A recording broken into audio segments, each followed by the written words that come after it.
Welcome back to Bible study. So tonight it's going to be a little weird because we're no longer technically in Leviticus. We're going to get back to that, and I'll explain all that in a few minutes. But last time we finished Leviticus chapter 18, the dreaded chapter, talking about all the sexual sins and how there's still controversy over particular verses in that. I want to go ahead and say that really the only topic left is today's topic and the Feast of the Lords. Now, the Feast of the Lords, we're going to be on a little bit of a break for a couple of weeks because next week is going to be our anniversary podcast where we've got quite a few guests from all over Brunswick County and Upper North Carolina who are going to come in and talk about adoption and fostering because that is going to be our subject for next week. So feel free to chime into that podcast. I'm going to make a post about that. What do you call it on Facebook? An event? Yeah, an event page. And that's also when we're going to announce the winners of our giveaway. There's about 150 of you in that giveaway. And there's also about 507 people in the group now, and there have been over 200 pending invites. So a lot going on. But yeah, so Hannon in the month of August is going to take us into the Feast of the Lords, which will take us back to Leviticus, and that'll be our final subject on the law. And once that's done, we're going to get into the last section of, and remember, our study is called the Exodus. So we're going to be covering the actual 40-year journey in the wilderness and why it took 40 years. Because they exited. Well, we'll get into that. There's a lot more that can be said about the law. However, as I was going through all my study notes and everything like that, there was a lot of repeats. So that's why we are jumping into Numbers today. So if one of y'all don't mind, open up your Bibles to Numbers chapter 6. And Miss Vonetta, will you read verses 1 and 2 for us? Then the Lord spoke to Moses, saying, Speak to the children of Israel and say to them, when either a man or woman consecrates an offering to take the vow of the Nazarite, to separate himself to the Lord. Oh, yep, that's it. Yep. So, we are in Numbers. And before we can get into this law of the Nazarite, I want to give a little brief detail of this book as we've gone over all the books when we start a new study into a new book and go over some of that information. So what is Numbers? The title of Numbers comes from the Greek translation of the Old Testament, which is called the Septuagint.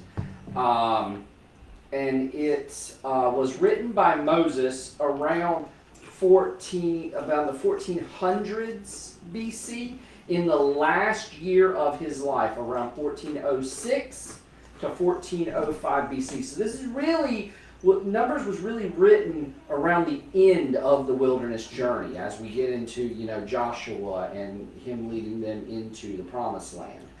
They had a lot of time to spend. Yeah, the majority of the events of Numbers take place in the second and the 40th year in the wilderness. Numbers can essentially be broken up into two major sections. That second year was taking place around 1444 BC, and that's chapters 1 through 14.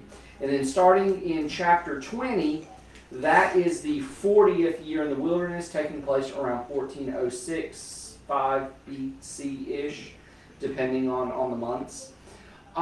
Numbers is called Numbers because of the numbering that is focused in chapters 1 through 4 and chapters 26. And we'll cover that more later when we get there. Again, there's more law that I could mention. I could talk about the law all day long. However, again, most of it is pretty much repeat. So today we are focusing on a single chapter to give us a little bit new information. And as we will talk about through tonight's study, this is also going to kind of wrap up my thoughts on the law, because the law of the Nazarite, as I have, this is my favorite law. I think if I had to pick one, this is it. So it's like if there were Jedi in the Bible. This is the rules to become one. we're not even going to go there. But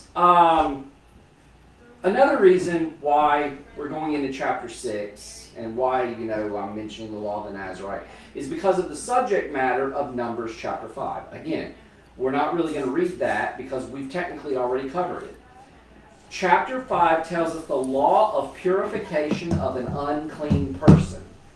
Like we've already covered when we talked about leprosy or sores, or if somebody had a fungus infection, or if a woman had given birth, or even if somebody had had sex, or if there was an abnormal discharge. Remember all those fun chapters? This chapter 5 is essentially a repeat of that. All of this was to make sure, again, understand the laws of purification, was to make sure that Israel stayed ritually and physically pure. Okay? Then, after all that Moses introduced, this new type of law in chapter 6, so what we've read so far is that a man or a woman could be a part of the Nazarite vow. That was new information for me back a couple months ago when I read this.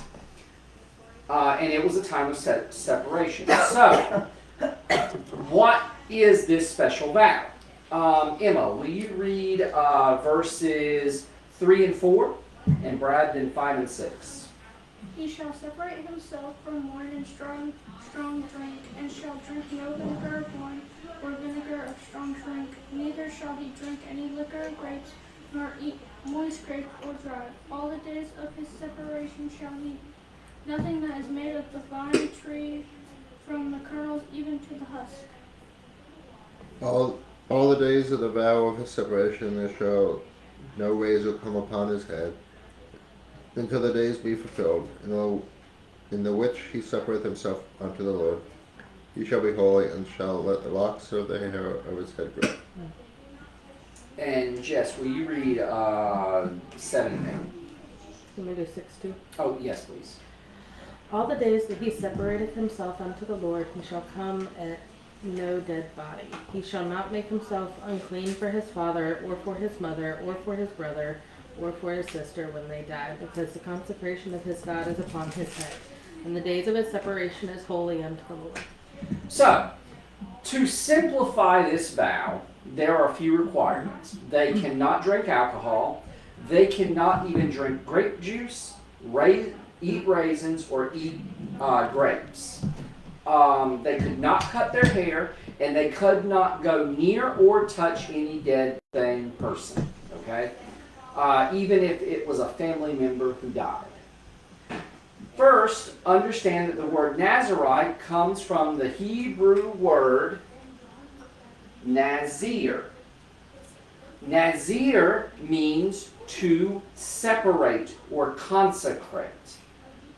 Whereas with the laws of purification, and again, this is why Moses wrote this, chapter 5 talking about purification laws, and then we get chapter 6 about the Nazarite.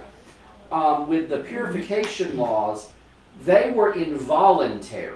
Okay, again, like after a woman gives birth or somebody had a fungal disease, they were to be separated from the congregation for 7 days or for whatever time length it was until they were better, and then they would come back, offer a purification sacrifice at the temple, and then voila, they're able to be back with their families and congregation again and everything. However, the Nazarite vow was voluntary. As verse 2 tells us that both men and women could participate.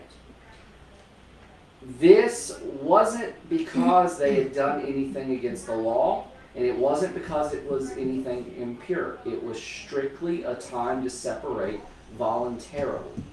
Why? Well, in order to understand why, we need to understand more about the rare cases of Nazarites in the Bible. So, if, we're back to Miss Monetta. Will you look up 1 Samuel 1:11? Emma, look up Judges chapter 13, and let me know when y'all got it.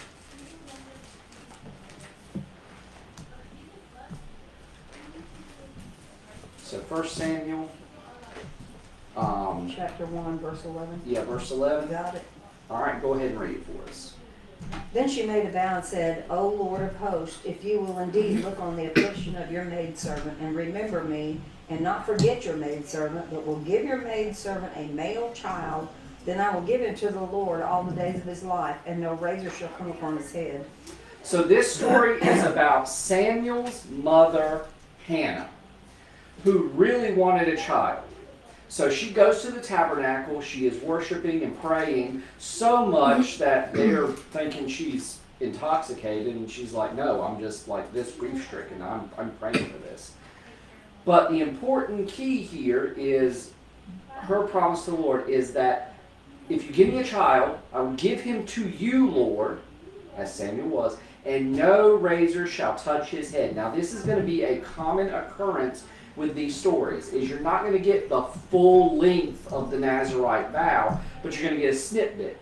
And what's implying here is that whatever person has been promised to the Lord, or whatever person has promised to do this vow, that's what's implied, is they are going through with the Nazirite vow. So Samuel is one of those people. Of course, we know Samuel is one of the biggest prophets in the Jewish history.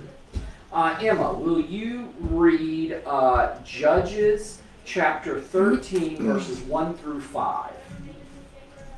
And the children of Israel did evil again in the sight of the Lord, and the Lord delivered them into the hand of the Philistines 40 years. And there was a certain man in Zorah of the family of Danites, whose name was Manoah, and his wife was barren, and bare not. And the angel of the Lord appeared unto the woman, and said unto her, Behold, now thou art barren, and bearest not, but thou shalt conceive, and bear a son. Now therefore beware, I pray thee, and drink not wine nor strong drink, and eat not any unclean thing. For lo, thou shalt conceive, and bear a son, and no razor shall come on his head, for the child shall be a Nazarite unto God from the womb, and he shall begin to deliver Israel out of the hand of the Philistines. So here we get the story of Samson's birth, or the promise of Samson's birth. Angel comes to Samson's mother and says, hey, a child is going to be born to you who is going to deliver Israel from their enemies. Hint, hint, sound familiar? But this is Samson, one of the most famous judges, and stories known by everybody. I mean, everybody knows who Samson is. So, we're going to get back to these men in just a minute. So when somebody decided to take a Nazirite vow, the requirement was they do not eat or drink anything grape-like, essentially. No alcohol, don't cut your hair, don't touch dead things. Now, going into these a little bit, now obviously touching dead things makes sense. An average Israelite, was refrained from being ritually impure, and touching dead things was considered to be something that made you ritually impure. So there was laws that if you touched a dead person already, you were to separate yourself for a certain amount of time to make sure you did not, get any impurities on you. Alcohol. Alcohol dulls the senses, okay? Leviticus 10, 9 through 11, when we studied those chapters, that was a direct violation for the Levitical priest to refrain from drinking alcohol after the mishap where Aaron's two oldest sons went into the tabernacle and profaned the temple with unsanctioned fire because they were intoxicated, and God torched them for it. Now, while Levites were not supposed to drink on the job, this restriction is not for the entire Hebrew nation. However, alcohol does dull the senses, and Proverbs 20 verse 1 warns about the dangers of intoxication. And many times in the New Testament, believers are warned in such scriptures such as Ephesians 5:18, where Paul writes, "Do not be drunk on wine, but be filled with the Holy Spirit." Being drunk dulls the senses, which leads to people making bad decisions. Okay, I'm probably going to say this more than once tonight. Nobody who was drunk ever made a wise decision. This time was to be dedicated to the Lord, separated and holy, and the person who took the Nazarite vow was to be separated for the purpose of the Lord. What you got? Would this be an early similarity to like joining a convent or a monastery? No. And I'm going to tell you why in just a little bit. This is why we have examples of Samuel and Samson, who both men took the Nazarite vow. Now, again with them, it's a little different because they took a lifelong commitment. They were dedicated from birth to be Nazarites. However, understand the biggest thing is they were separated to be in communion with God and to do His will. But the whole thing with wine was so important that they couldn't even eat grapes or raisins or have grape juice. Again, that's a crazy idea. But some of the commentaries that I looked at for this also mentioned that the thing with grapes may have even been because the Canaanite foreign religions, the false gods, grapes were a sign of fertility to some of their gods. So it was an idea that when you were vowing to be a Nazarite, you were to refrain from anything that may be viewed as a what am I trying to say? A false religion. Okay? There were special things with that. Now, the hair. Why couldn't Nazarite vow takers cut their hair? Well, in Israeli culture, they looked epic. Long hair in Israelite culture was a sign of strength and fertility, so I guess I'm out of the running for the world's strongest man. So sorry. Darn you, Shoe! You and your luscious locks. And Brad over here. Gosh. I guess you're pulling the part of Samson in if we ever pull, any type of church plays. So, with the hair growing, the vow taker's hair. What this was also further is it was an outward symbol of them relying on God's strength and not just on their own physical strength. Again, Samson was blessed with what seemed as supernatural strength. I mean, we've all read the story of Samson and everything that he done. Taking out all those men with a donkey's jawbone, and even with his last breath, crushing the columns of the building around them and killing all the Philistines. Let's get down. And Samuel, now Samuel, we don't ever think of like having like beefy strength. But Samuel was a boss, even to the point of reaching and taking a sword and killing one of the kings of the pagan religions after Saul captured him alive. But Samuel also had the type of strength in faith in God that most of us only dream of. So, with that going on. That's true strength. Yes, that is true strength. Who read last? Brad? Jess, will you pick us up in Numbers chapter 6 and read verses 9 to 11? And if any man die very suddenly by him, and he hath defiled the head of his consecration, then he shall shave his head in the day of his cleansing, and on the 7th day shall he shave it. And on the 8th day he shall bring 2 turtles and 2 young pigeons to the priest, to the door of the tabernacle of the congregation. And the priest shall offer the one for a sin offering, and the other for a burnt offering, and make an atonement for him. for that he sinned by the dead, and shall hallow his head that same day. And verse 12 reads, he shall consecrate to the Lord the days of his separation and bring a male lamb in its first year as a trespass offering. But the former days shall be lost because his separation was defiled. So, this vow was so serious that a violation in the example that we get here, that if they touch or go near a dead person, they were to shave their heads after a 7-day purification, the same purification that we've already studied in the law. And then on the 8th day, they were to offer a sacrifice at the temple. Then they were to continue their Nazirite vow, but as we are told in verse, verse 5. It says, the days of the vow of separation, no razor shall come upon their head until the days are fulfilled. For he shall be separated himself to the Lord, he shall be holy. Then he shall let the locks of his hair of his head grow. And Miss Juanette, if you'll read verse 13. Now, this is the law of the Nazirite. When the days of his separation are fulfilled, he shall be brought to the door of the tabernacle of meeting.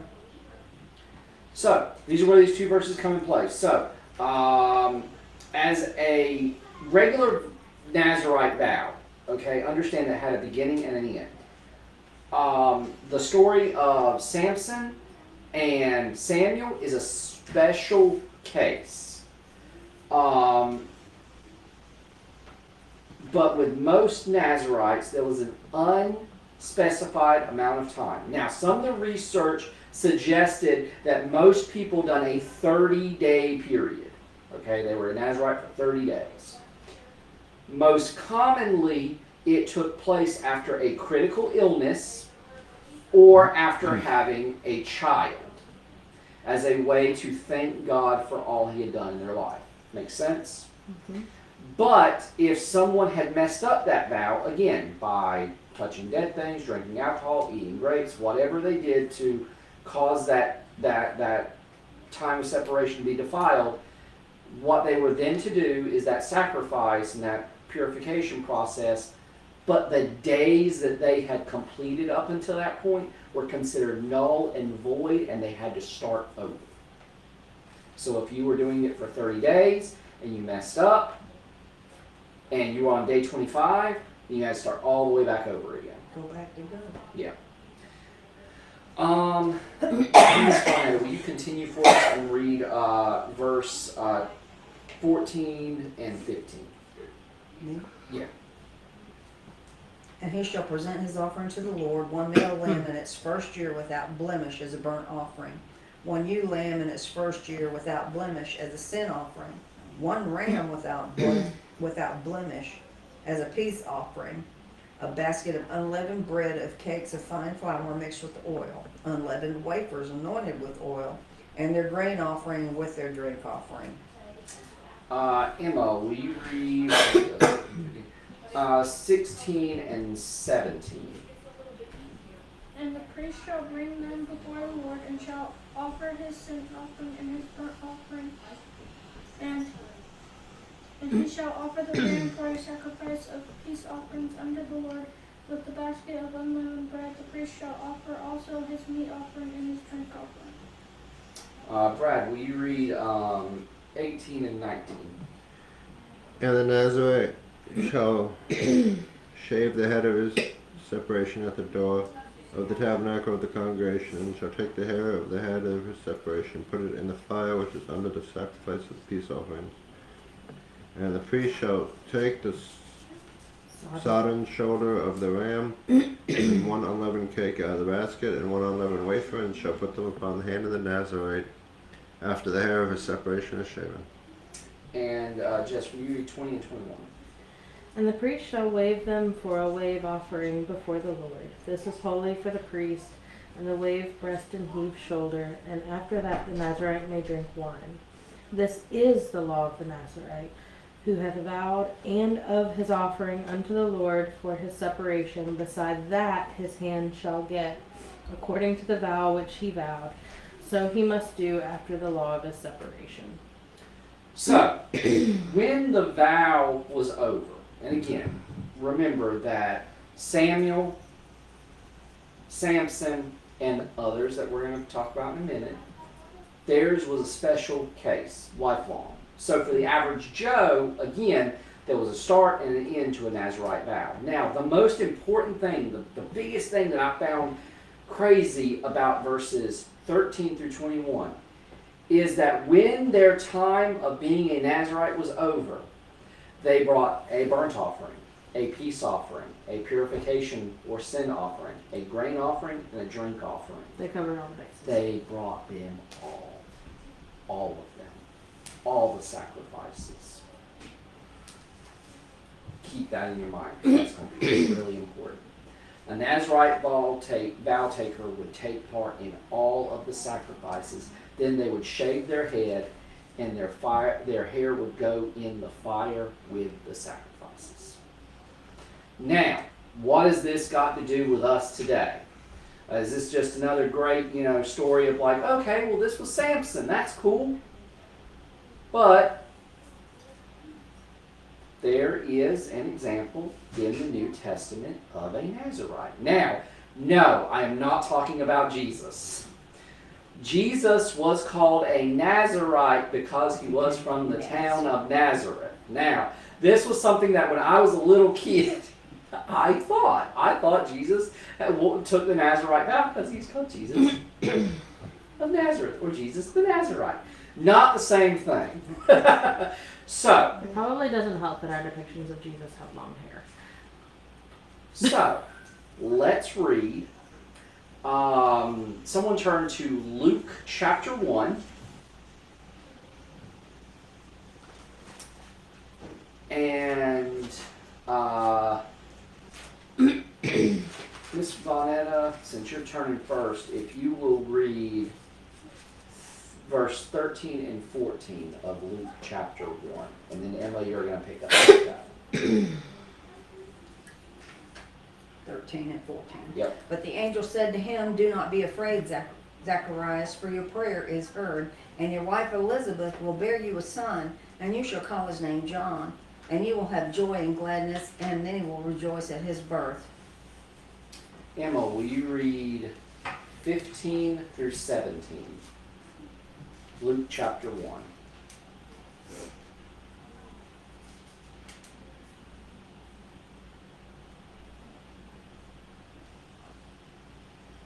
For he shall be great in the sight of the Lord, and shall drink neither wine nor strong drink, and he shall be filled with the Holy Ghost, even from his mother's womb. And many of the children of Israel shall return to the Lord their God.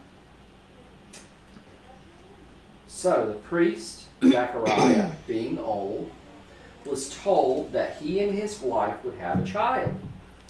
The child, of course, John the Baptist. Again, like Samuel, only one requirement for the Nazirite vow is listed here, that he shouldn't have strong drink. But again, the context is that John was dedicated to the Lord and would have a lifelong Nazirite vow. Now, why is Jesus not a Nazirite vow taker? Okay, I wanted to go through this because there are a few disqualifications. But again, hold on, because this is going to turn very different in a second. Jesus turned water into wine and was even mocked by the Pharisees. They called him a drunkard because he drank wine. Now that doesn't mean that Jesus was ever drunk in any way, but in Luke 7:34, the Pharisees called him out for drinking, and that's when Jesus snaps back with, "Well, you saw a prophet in the wilderness who didn't drink, and you didn't listen to him, and now you see a prophet here who does drink, and you don't listen to him. You're not going to listen to anybody." So, he touched dead bodies because Jesus resurrected more than one person. Now he called Lazarus out, but when he Jairus' daughter, the synagogue leader, who he said was sleeping, which we know that she was not sleeping. She was dead, and he resurrected her. Now, there's no evidence that Jesus ever had a haircut. Okay, yes, like you pointed out, Jess, all depictions of Jesus is him with long hair. So we don't know that. But we've at least got two qualifications of the Nazarite vow that would technically disclude him. However, I have been heavily teaching in this lesson of the law through Leviticus that there is the letter of the law, and then there is the nature or the spirit or the heart of the law. Now, the Pharisees and Sadducees would follow the letter of the law, in their opinion. They did what Torah said. But of course, they didn't follow the nature of the law. And I'm going to read Mark chapter 12. In Mark chapter 12, starting in verse 38, Jesus says this. Then he said to them in his teachings, "Beware of the scribes who desire to go around in long robes, love gathering in the marketplace, and the best seats in the synagogue, and the best places at feast, who devour widows' houses, and for a pretense make long prayers. These will receive greater condemnation." Now Jesus sat opposite the treasury and saw how the people put money into the treasury. And many who were rich put in much. Then one poor widow came and threw 2 mites, which was a quadrant. So he called his disciples to himself and said to them, "Assuredly I say to you that this poor widow has put in more than all of those who gave greater, who had given into the treasury. For they had put out of their abundance, but she, out of her poverty, put in all that she had, her whole livelihood." Sure, they boasted about what they did for God, such as donating huge sums of money. Money was very important to the Pharisees and Sadducees. While this widow, who didn't put in much, now at face value, you know, if we were in church and we're looking at the collection plate, somebody throws in a $100 bill, hey, that man must really love God. And then we see, you know, this beggar coming in off the street and puts in, 2 pennies. Man, what's wrong with you? Shame on them. Mm-hmm. Shame on them. At face value, the religious leaders seem to be doing more righteous good than the widow. However, Jesus points out that they were giving out of a greedy heart so that they would be praised by their peers and others. Whereas this widow gave everything she had. So the Pharisees and Sadducees missed the spirit of the law, only following the letter. And again, that's their opinion of the letter of the law. Because remember, they buckled down on that sucker and rewrote laws of the Old Testament to add addendums like it was the Constitution, so that way they could make other people follow laws that were only pertaining to the Levites. John the Baptist gives us a New Testament literal example of the Nazarite law. He fulfilled it to the letter. But of course, he also fulfills the nature of that law, because John separated himself for the will of God, keeping to the physical and spiritual requirements of the Nazarite vow. Jesus even commented on John the Baptist in Matthew 11:11, saying, "Assuredly I say to you, among those born of women, there has not risen one greater than John the Baptist." I'm pretty sure John the Baptist got a good, pat on the back when he got to heaven. Well done, my good and faithful servant. Come on in. Yeah. It's like about time you got here.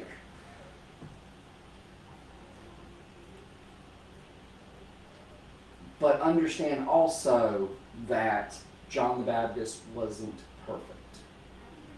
Even John, when he was thrown in prison by Herod, sent disciples to Jesus, saying, because he got discouraged. He said, Are you the Christ, or should we be looking for another?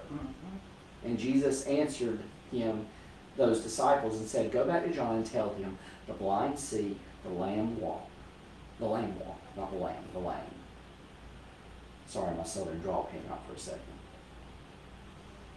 And the poor have the good news preached to them.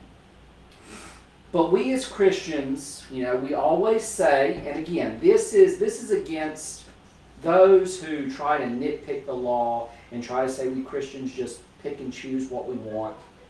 We always say that Jesus fulfilled the law. So how does he fulfill the Nazirite vow if he drank wine, touched dead bodies, and maybe even got a haircut? Because even Jesus said in Matthew 5:17, I do not come to destroy the law, but to fulfill it. Well, I have an idea. And again, this started really hitting me as I started working on this. Which Jesus may not have fulfilled the letter of the law, but he certainly fulfilled the spirit of it when he said, and most of this is coming from John. In John 9:4, Jesus said, I must do the work of him who sent me while it is day. John 3:16, for God so loved the world that he gave his only begotten Son. John 14:11, believe me that I am in the Father and the Father in me. John 15:18, if the world hates you, you know that it hated me before it hated you. So it sounds like to me that Jesus from the very beginning was doing the will of God the Father, that he separated himself, was called according to the purposes of God's will, and consecrated himself to God's will. That's the spirit of the law. That's the heart of it. That's what the Nazirite vow is all about. This is what we need to understand. You have those who follow what they think is God's law even today, but they miss heaven by 18 inches because they have the knowledge in their head, but they don't believe it in their hearts. You have those who walk a more rigid path, following the law, strictly, but they do so walking hand in hand with God. Again, because Jesus said, if you love me, you will follow my commandments. You have those, then, who are mature enough that they don't need the law, as Paul says, to be their tutor anymore. They grow up. They get spiritually mature. They grow in sanctification. They continue that lifelong holiness. And they don't have to constantly be thinking, oh man, did I mess this up today? Did I mess that up today? Now again, we're always going to mess up. We're sinful creatures. Jesus was the only one who lived a perfect life. But we get to a point where we know from the time we get up in the morning till we lay our heads down that we are to be honoring God in everything that we do. This law of the Nazirite, sure, it doesn't really apply to believers today. We can drink in moderation. Of course, the only stipulation in Scripture where I believe that it is, forbidden is for a pastor or for, a deacon. It says, do not be a drunkard. Of course, there are scriptures that, Paul writes to us that, don't be filled with with alcohol, be filled with the Holy Spirit, because again, nobody made a smart decision while drunk. And this isn't a condemnation on drinking. And of course, we can cut our hair if we're a believer. We aren't, and of course, we're not shamed for hugging someone we love when they die. I'm sure that I grabbed onto my mama when she died. But Paul wrote in Romans 12, verses 1 and 2, and this is the best idea that sums up the law of the Nazirite for believers today in Christ, when he wrote, I beg you, brothers and sisters, by the mercies of God, that you present your bodies a living sacrifice, holy and acceptable to God, which is your reasonable service. And do not be conformed to this world, but be transformed by the renewing of your minds, that you may prove what is the good and acceptable and perfect will of God. With the law of the Nazarite, also understand this, that it ended with a sacrifice. Ironically, John and Jesus both ended their earthly ministries with sacrifice.